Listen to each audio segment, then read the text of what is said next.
Hey, what's up, YouTube? Give me one sec.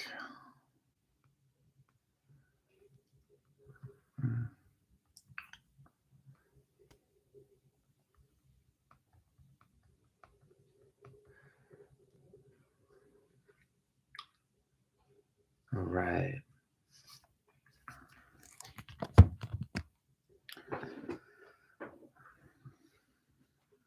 Okay, what's happening?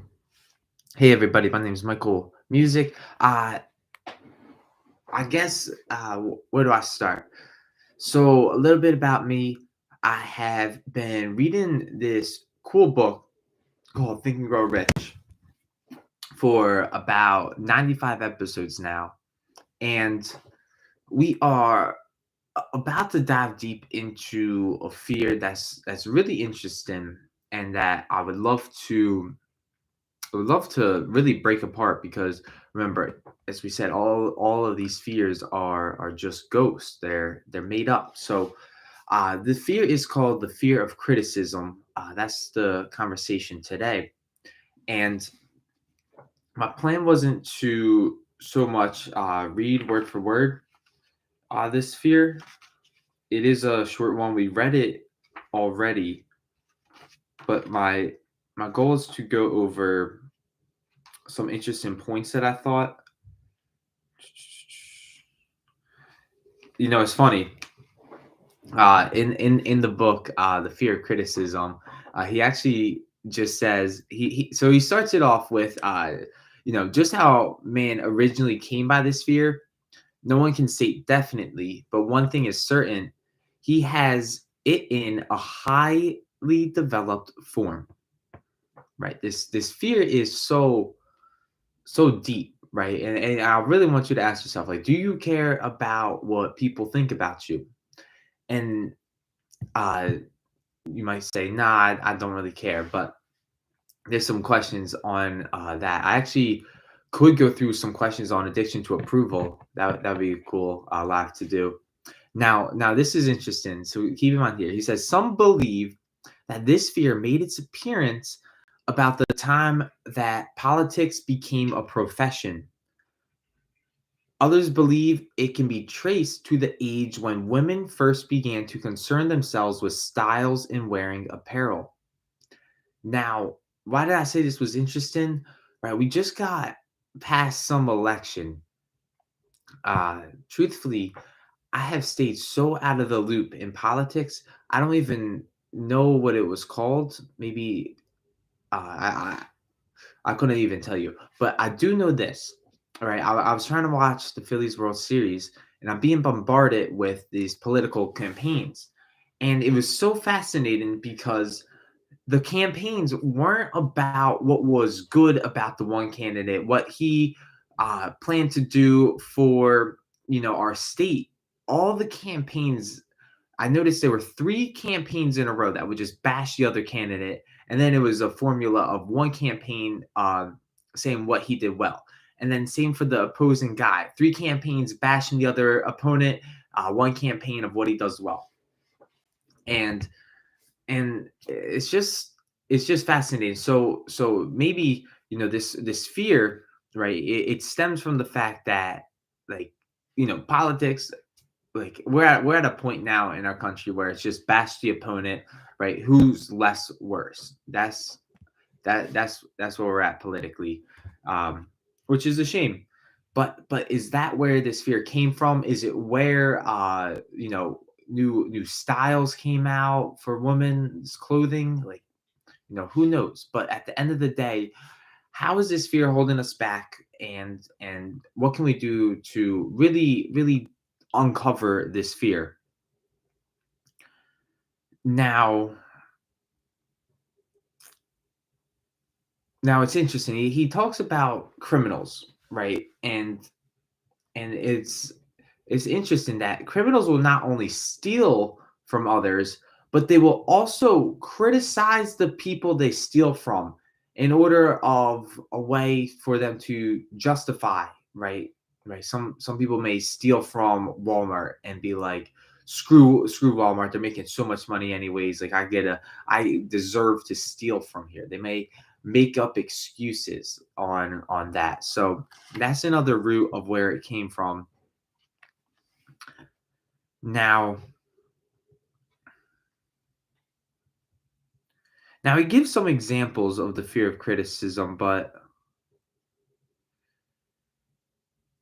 let me read. All right, so this one I found was fascinating, right? So he also gave an example of how a lot of people, they may reach an older age where they start having, fully developed beliefs, and maybe some men will actually disagree with the religion they were taught as a kid, right? Maybe you're thinking, okay, there's some things that I was taught truly didn't make sense, but I just went with it because, that's what we were taught, and so on and so forth. And the thing is, though, these people would rather lie and be like, yeah, of course I believe in this book or this book, right? Of course, like word for word. You know what I'm saying?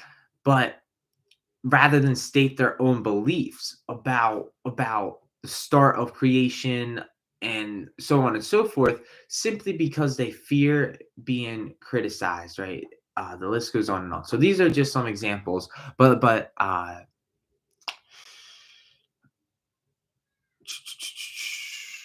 now the question is, like, how do I tailor this live towards what can we do about it, right? Like, everyone, let's face it, if you don't think you care about criticism at all, then uh then quite honestly, the question is, okay, so are you truly wealthy then, right?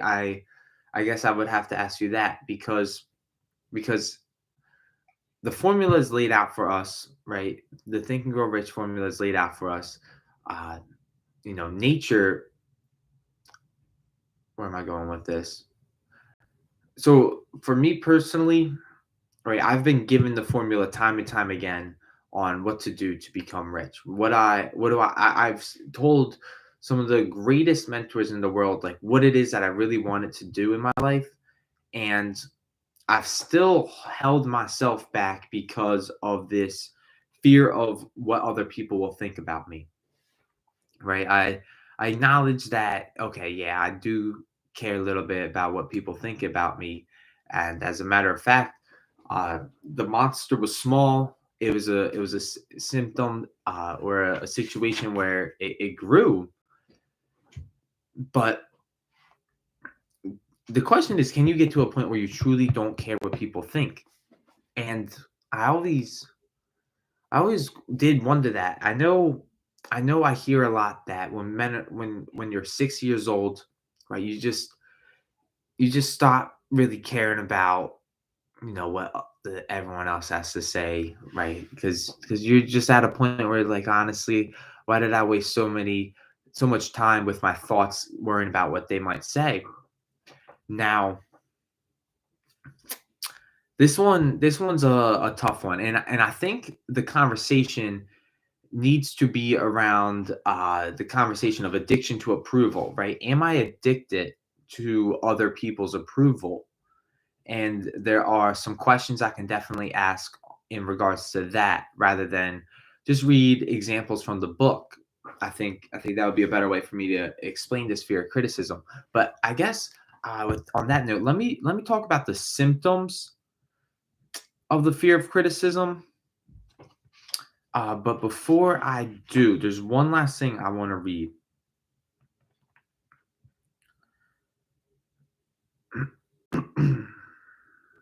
Okay, so one last thing before I get to the symptoms. He says it should be actually recognized as a crime. In parentheses, he says, in reality, it is a crime for any parent to build inferiority complexes in the mind of a child, through unnecessary criticism, right? So criticizing others, at the end of the day, is it really gonna help them out? Is it gonna, get them to be like, oh, I see your point now. Let me fix this. Is it gonna make them love you more? Right? Especially for our parents out there. Uh, And the truth is, no, it's just gonna push us away from you, and all you're doing is building an inferiority complex in my mind. And at the end of the day, that is literally it should be a criminal offense that you're making me feel this type of way. Now, I'd be a hypocrite to say I haven't criticized others, and and I haven't done these things because I was ignorant. So so that was that. Anyways, all right. Symptoms of the fear of criticism. He goes, this fear is almost as universal as the fear of poverty, and its effects are just as fatal to personal achievement, mainly because this fear destroys initiative and discourages the use of imagination. The major symptoms of the fear are one, self consciousness. So I'm just going to say the symptoms and describe them. Are you nervous, timid in conversation? Do you have awkward movement of the hands? Do your eyes shift around when you're talking to one another or talking to other people? Number two is lack of poise. Do you have issues with voice control, keeping your voice loud enough for others to hear you? Are you talking too quietly just so that no one can hear you? Are you nervous in the presence of others? Do you have poor body posture when you walk around? Number three, personality. Do you lack firmness of decision? Are you missing or lacking personal charm? Do you do you hold back from expressing your opinions definitely? Do you have the habit of sidestepping issues instead of meeting them squarely?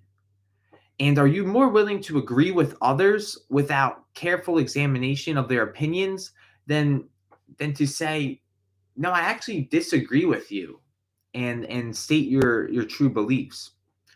All right, so that's the third symptom of this fear. Now, number four, inferiority complex. He goes, so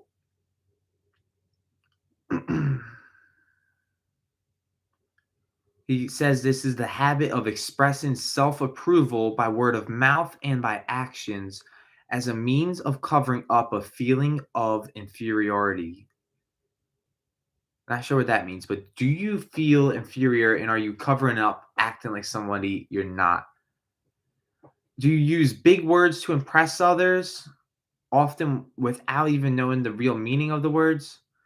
Do you imitate others in dress, how they talk, their table manners?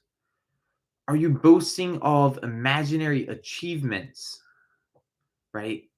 This sometimes he says this sometimes gives a surface appearance of a feeling of superiority, but really it's an inferiority complex. Okay, next, extravagance. Do you have the habit of trying to keep up with the Joneses? By that, are you spending beyond one's income? Are you spending more than you're making, right? Just to keep up because somebody else is buying this and that, and you're like, damn, I gotta look like I'm just as successful as them. Okay, next, lack of initiative. Do you fail to embrace opportunities for self advancement? Are you fearful to express opinions? Do you have a lack of confidence in your own ideas? Are you given evasive answers to questions asked by superiors? Are you hesitant of manner and speech? Is there deceit in both your words and your deeds? Interesting. Okay, now lack of ambition. Do you experience mental and physical laziness? Do you lack self-assertion? Are you slow in reaching decisions, and are you easily influenced by others? Do you have the habit of criticizing others behind their back, and do you flatter them to their face? Do you accept defeat without protest? Are you quitting an undertaking when opposed by others? Are you suspicious of other people without cause? And are you unwilling to accept the blame for mistakes? All right. So that is some symptoms, some questions to ask yourself whether you you have this fear now. uh, I didn't come too prepared with addiction to approval questions, but how about this? Tomorrow, let's chat about addiction to approval. I would love to have a conversation about this. I feel like it goes hand in hand with fear of criticism because we are, right, 99% of people are addicted to the approval of others. And the 1% that aren't, right? What are they? They're schizophrenic. So I got some cool questions that my mentor gave me to ask you whether you care about what other people think or not. Now, now where in your life is this fear holding you back? Is there certain decisions that you could have made that you knew would have advanced yourself financially and in other serious areas of your life, but you knew that others may not understand your decision and may criticize you for it? So I'll tell you firsthand, this is something I've experienced where I have been handed opportunity after opportunity, and my first thought was, well, what will they think, right? And by they, I mean them. So definitely something to chat about. So that's the conversation today for the fear of criticism. I love to hear something you learned, something you liked from this conversation today, right? What can we do to kill the monster while it's small, right? And I feel like there's so much more to the conversation than just stating these questions, right? Like, how do we truly get to the point, right? My main question is, how do I truly get to the point where I, I genuinely have my mind so closed off to the opinions of others that I only focus on, the opinions or the thoughts in my mastermind alliance, right? What principles did we learn in Think and Grow Rich that can help us out, right? What about the power of the mastermind, where we only take into account the thoughts of those that we actually have invited into our own mastermind rather than the thoughts of everybody else? So there are some tools to really combat this fear of criticism, and they are presented in this philosophy. Uh, I know it comes also back down to the idea, like, do I have a definite major purpose? Do I know exactly where I'm going in life? And am I focused more so on my definite major purpose or the chitter chatter of them, right? Of they, right? Whoever they is, it doesn't even matter at this point. Let's just put them in that pronoun. So yeah, that's the conversation today. I want to thank you all for watching. Now, definitely be ready for more. We're on episode 95. This is huge. We're about to be on episode 100 soon, which I'm super excited about. I want to be possibly the first person, I don't know, to do 100 episodes on Think and Grow Rich. I'm sure there's people like Bob Proctor out there who have done this, but very few had a conversation for 95 episodes. So I'm pretty proud about that. All right, I'll leave you with this until we meet again in time and space. Bye, everybody, for now. Peace out, YouTube.